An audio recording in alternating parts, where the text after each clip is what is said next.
I'm going to start with a tag split called Tropical, and I like this one for around Halloween. It's a really great split for lots of different things. I'm going to spray the cake and a round dauber, and I'm going to load this up, just running the dauber vertically over the cake, and I get that nice gradient. If it looks a little dry, see that corner, it looks a little dry, then you want to either reload it, you might have to spray it again, but I think for our purposes this is going to be just fine. See, one more pass over the cake and it's not as dry. So this is going to be our harvest moon for our scene, and I anticipate the haunted house being in front of the harvest moon, so I'm going to place the harvest moon kind of up here on the left corner. Now what I'm going to do is press and just twist slightly and press down again and twist, pull up, and I've got a nice little gradient harvest moon. It's a little too stripy for me, so I'm going to twist it just a little bit more and press down and blend those colors. Much better. See the difference? Rather than it having a striped effect, now I have more of a circle harvest moon look.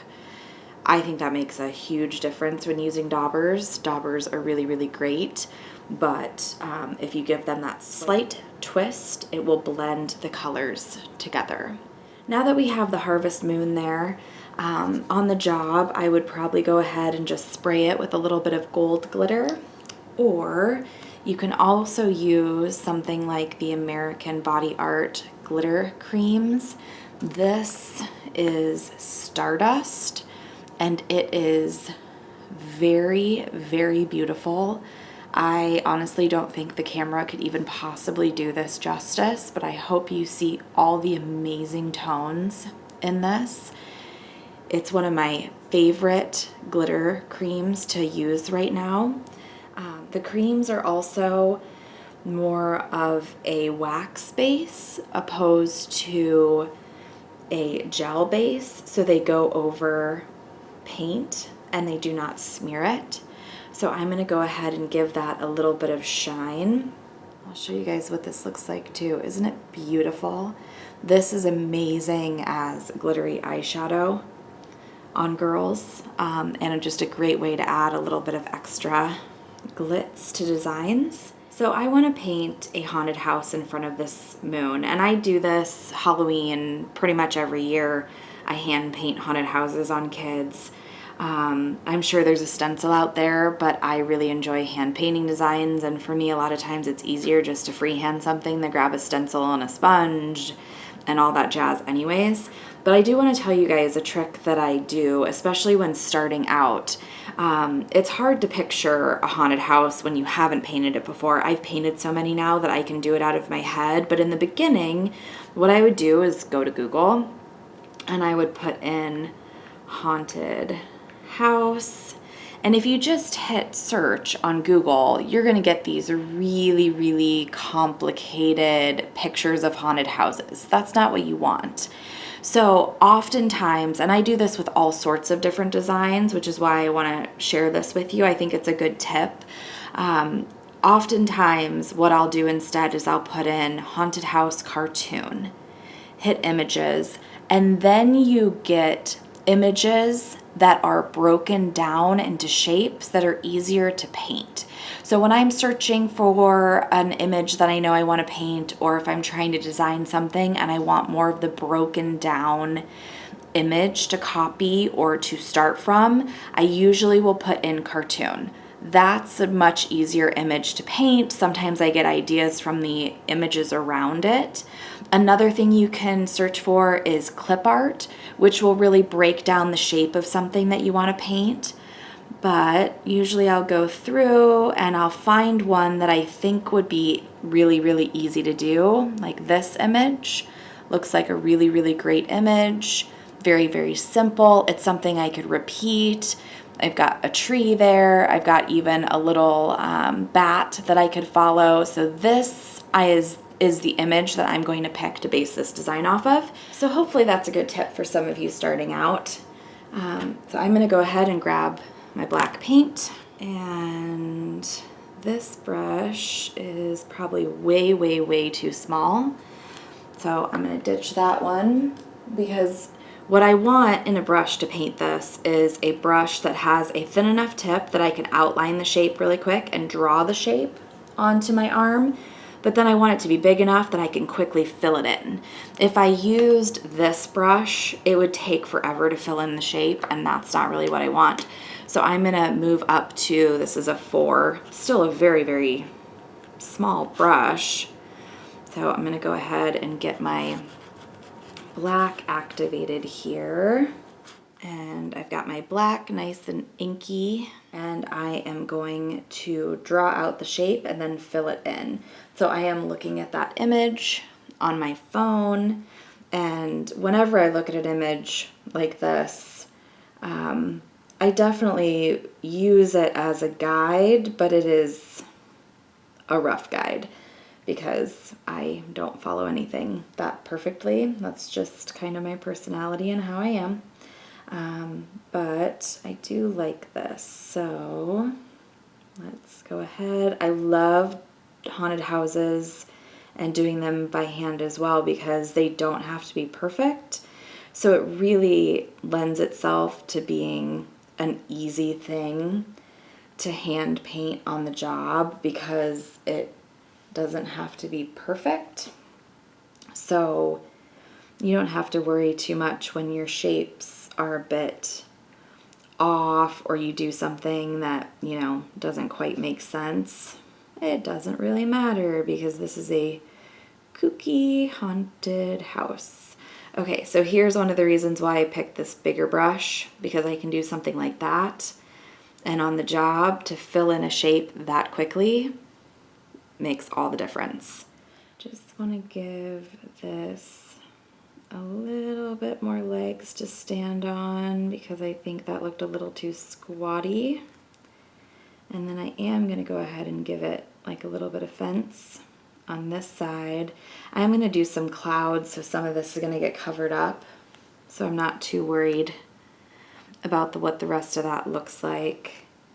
But I think I want like a little turret here. I want this to be taller on this side.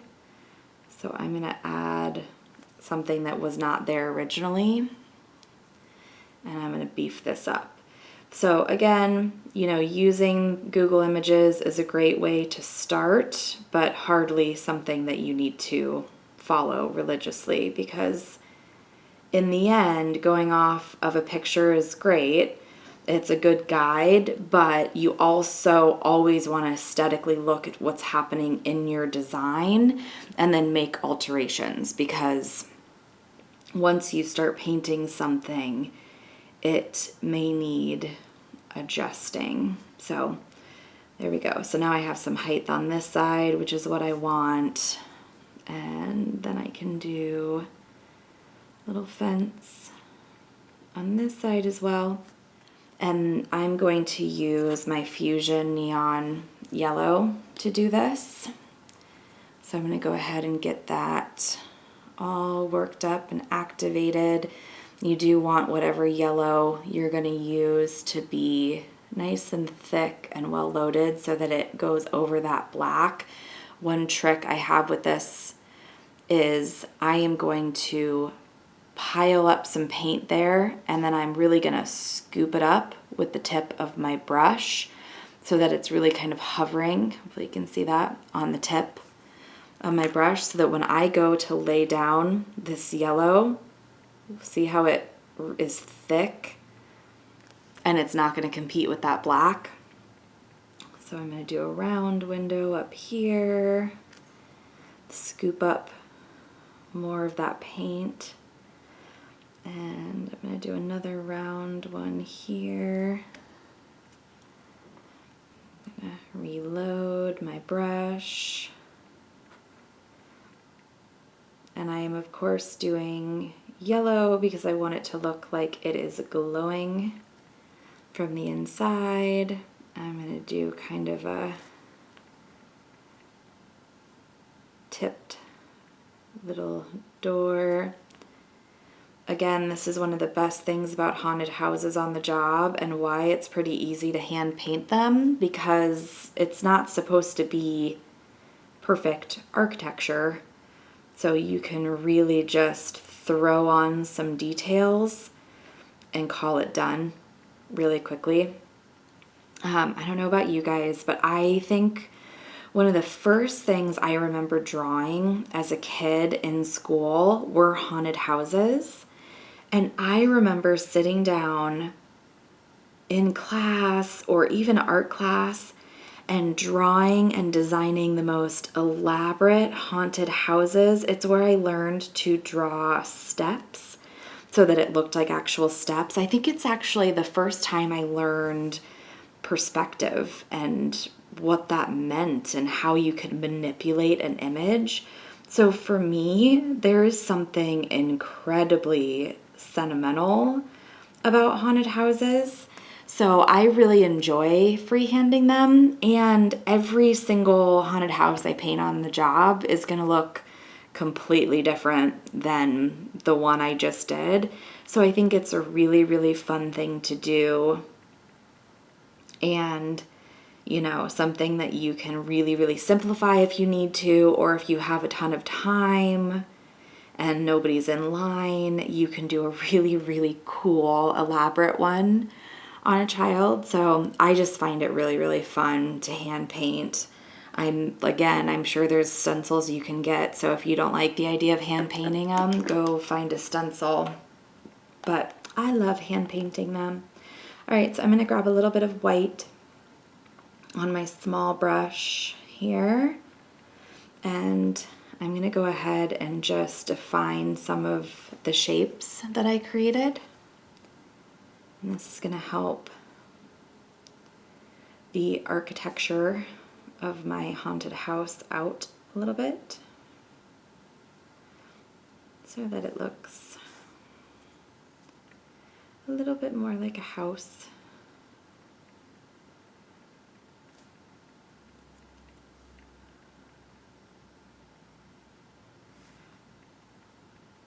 So just a few little details.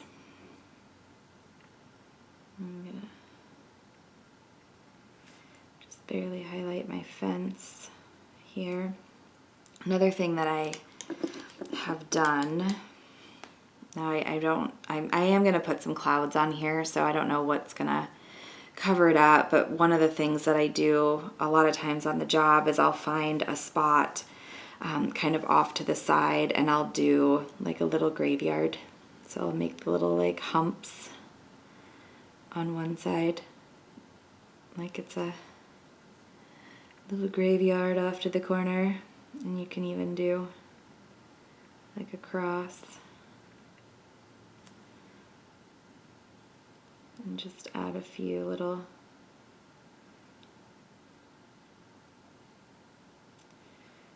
gravestones.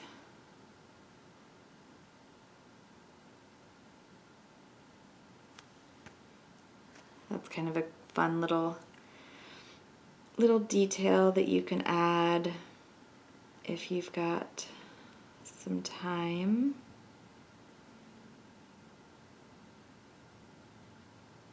Make one big one in the front.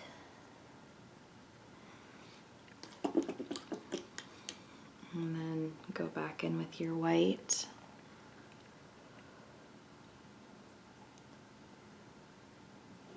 Give them a little bit of a highlight. And then you can even do RIP on the big one in front. I've done that a few times. So there we go. So there's our super quick haunted house. So what I'm going to do for the clouds is I'm just going to take a fluffy filbert brush and it's pretty dry. It's not super wet, and I'm going to just run it through my white. It is damp, but not wet. And I am going to just pounce this on nice and light, and I'm going to do some clouds. This is a very, very easy way to add some clouds, and I am putting them down over the house because this is a creepy Halloween, you know, night. So I'm just gonna barely wet my brush and run it through my white again, and you can see, hopefully, if your bristles are splitting, that's dry, and that's what you want. So obviously normally you would soak your brush and you would build up a nice kind of lather with your paint. That's not what we want. We want it to kind of pull as if it's having a hard time because we want it dry brushed. So different consistency that you're going for, and then you can just press that in. And I still have moisture on my brush, but it's very, very different than being the consistency I would normally be trying to get when I load my brush. And this is going to give me just like a really natural, fluffy cloud look. And then I'm going to go ahead and pull that right over my haunted house. And I'm even picking up some black because I'm reactivating the black there, which is fine. I'm just going to drag it right back into the clouds. And then if you want, you can always, I have another clean dauber here. Normally I would do this with a regular sponge, but you can pull down on your clouds to kind of drag them down. All right, so I want to do one more cloud, and I want it to be over our harvest moon. So I'm going to go up here and place that down, and I'm patting and then just moving that brush around. I really like a filbert brush for this because I can get those like little ends where it looks like it's fading really nicely, and then I can push down further, and then I get that awesome fade. I love a filbert. You guys know this if you watch my channel. One of my favorite brushes of all times. But that is a super quick haunted house with harvest moon that I really like to paint on jobs. Again, if you have time, you can always add like the spooky tree. Maybe it's coming just right off of the house. Do some, or right behind the house, kind of. Do some little branches.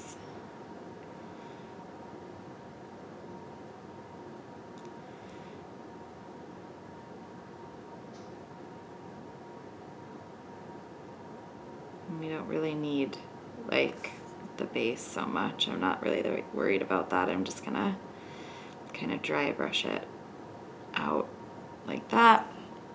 And then another little detail could be a bat. Let's do him up here. I always like to do bats with a little circle. I like to do little flicks for the ears. And then I like to do just a big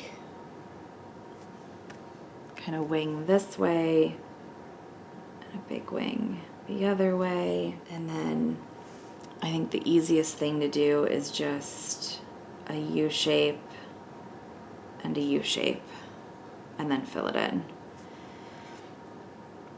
So again, doing little bats for Halloween is something that to grab a stencil is fine. Lots of people like to use a lot of stencils for everything. That's great. For me, you know, painting that bat by hand is easier then grabbing a stencil and a sponge and then hoping I get the right consistency and all that stuff. I mean, that took 5 seconds. So you can throw those in the background of designs really, really easily. And then if you want it to look like he has a friend, just do a much, much smaller version behind him.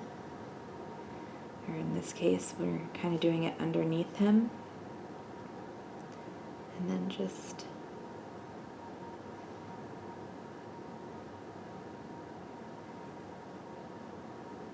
boop. There we go, he has a little friend. Isn't that sweet? So I also sometimes, again, all of this depends on the time you have. You know, this could be a minute design with very, very little detail, or it could be a 5-minute design, or even a 10-minute design. It all depends. So I took that filbert brush and I ran it through my black, and I'm going to go in and give my clouds a little bit of depth and make them like a little creepier. So I'm really just adding some gray, focusing it mainly on the bottom of my clouds. And I'm just pushing that in so my clouds aren't too white and fluffy, because I really don't want this to be that cheery of a design. I want it to be creepy.